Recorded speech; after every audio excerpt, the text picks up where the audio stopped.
Alors, regardons la structure d'un script shell. Un script shell, comme on l'a vu précédemment, c'est un fichier qui contient une liste d'instructions. Alors, on va créer notre premier script et le script va juste consister à afficher le message Hello World à l'écran. Alors, je vais créer le fichier, je vais l'appeler mon script.sh. Alors, notez la convention ici, c'est que il est conseillé pour les fichiers de script d'utiliser des extensions .sh, .sh qui veut dire shell. C'est juste pour différencier le fichier d'un script d'avec les autres fichiers du système. Ok, ensuite je vais éditer le fichier ici. La première ligne de votre script doit toujours commencer par ce qu'on appelle le shebang. Le shebang, c'est juste le dièse suivi du point d'exclamation. Ensuite, vous devez spécifier le chemin du shell à utiliser. Par exemple, ici, on va utiliser le bash shell. Donc ici, le chemin de bash shell, ça va être bin bash.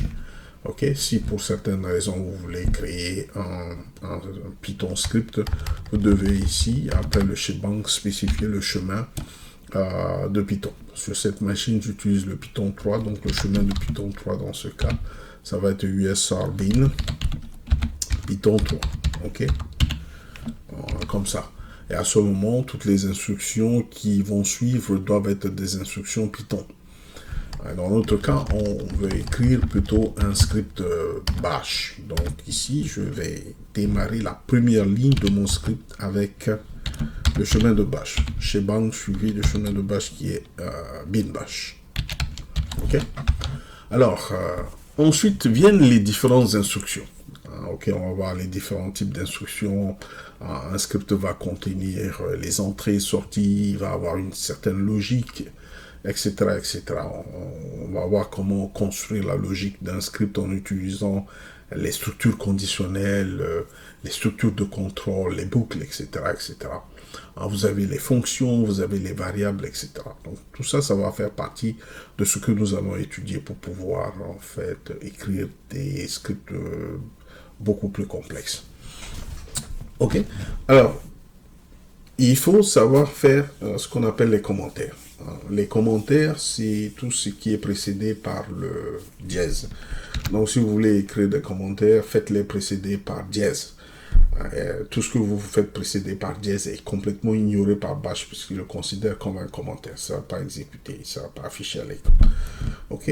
Donc, ensuite, ces commentaires sont souvent utilisés, par exemple, pour décrire le script. Par exemple, il est conseillé, par exemple, de dire qui est l'auteur du script, parce que le script, quand vous l'écrivez, c'est pour partager avec les autres.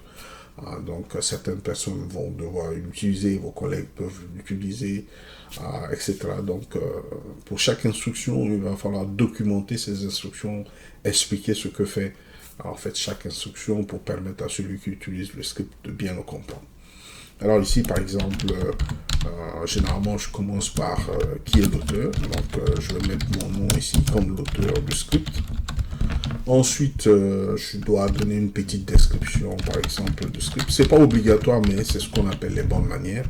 Donc, description, que fait le script. Je vais dire tout simplement, ce script affiche Hello World à l'écran, par exemple.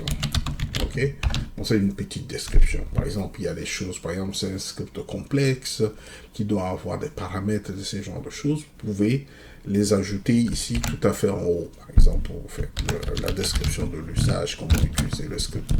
Donc, vous pouvez mettre quelque chose comme ça pour exécuter le script. Ok, donc faites juste le nom du script, mon script.sh par exemple. Ok, quelque chose comme ça.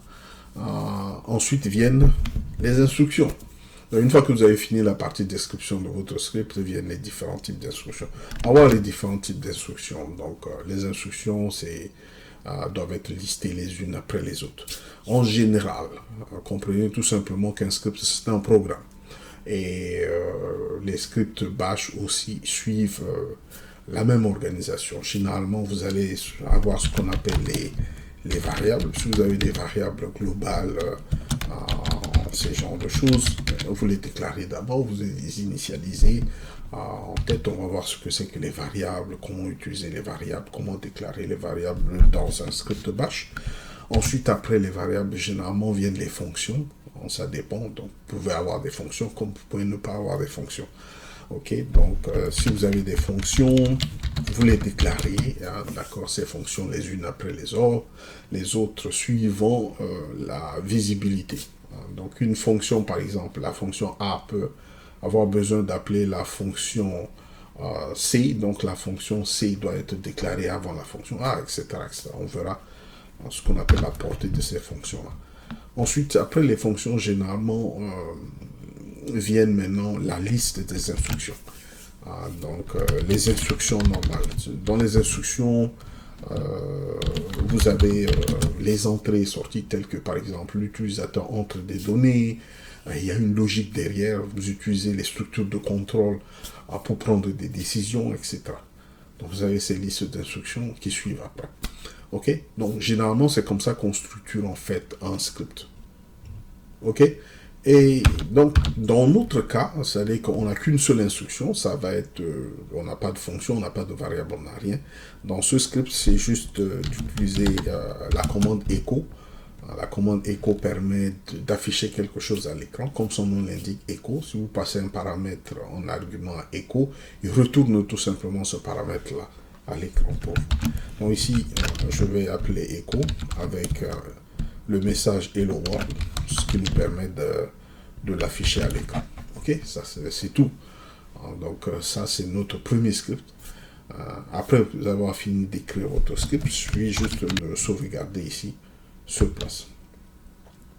Alors notez tout simplement que pour des questions de sécurité, généralement Linux n'ajoute pas les permissions d'exécution sur les fichiers. Alors, pour exécuter un script, il va falloir ajouter la permission d'exécution pour l'utilisateur qui va l'exécuter. Alors ici, donc, avant d'exécuter le script, il faut ajouter la permission d'exécution sur le script. Et si vous voulez ajouter la permission d'exécution à tout le monde sur ce script, il faut faire chmod A qui veut dire en anglais all, hein, suivi de la permission d'exécution qui est le X, suivi tout simplement du nom du fichier de script. Cela permet d'ajouter la permission d'exécution. Une fois que vous avez ajouté la permission d'exécution sur le script, vous pouvez à ce moment l'exécuter en faisant / suivi du nom de fichier. Donc, vous voyez, il nous affiche ici Hello World. Donc, comprenez tout simplement que le shebang ici, suivi de bin bash, est en train de dire au shell local d'interpréter les instructions qui sont dans ce fichier en utilisant le bash. Donc, on va utiliser le bash quand le shell local voit cette première instruction. Ce qu'il va faire, il va appeler bash et il va passer en argument ce fichier-là bash. Et bash va à ce moment aller ligne par ligne interpréter ces instructions et les exécuter pour nous. OK? Alors, la deuxième manière d'exécuter un script, c'est juste tout simple. Il suffit d'appeler bash lui-même, bash suivi du nom du script, le nom du fichier. Alors, cela permet aussi d'exécuter le script. On peut aussi exécuter le script en appelant directement le chemin complet du script. Alors, si je fais pwd ici, je suis dans le home Eugène. Le chemin complet vers mon switch, mon script, ça va être home Eugène, suivi du nom de mon script. Donc, cela permet d'exécuter le script. Donc ça c'est important, pourquoi? Parce que cela permet d'exécuter un script qui se trouve dans un répertoire différent du local. Il suffit tout simplement d'appeler le script par son chemin complet pour automatiquement exécuter le script.